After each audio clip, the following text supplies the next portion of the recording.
masyadong ata niya. Magkain ng ano yung baka sa winter. Yung ano ng mais.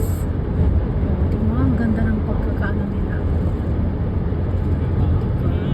Hindi garami yan. Sa ano ng mais yan? Yan. Nung nagpa-farm bill pa ako, may mga hay sa ganyan. Uso pang farm bill. Farm bill. Yan naman, ano, patatas.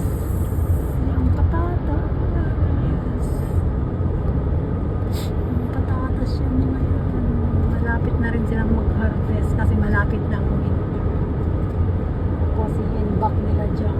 Sana nila supply for a year. Yan, ganyan ang mga farmer dito. Mga farmers. Pero ang ganda dito sa pwesto nila. Tahimik. Ganda rito. Mga kaibigan. Pag nag-retire ka dito ka tumira, okay na. Ganda na. Layo sa Kaching. Sa kabihas na. Makakapag-ipon ka rito. Magtanim-tanim ka lang sa tabi-tabi for ano. Tapos ilagay mo sa freezer. Pwede. Kahit hindi ka na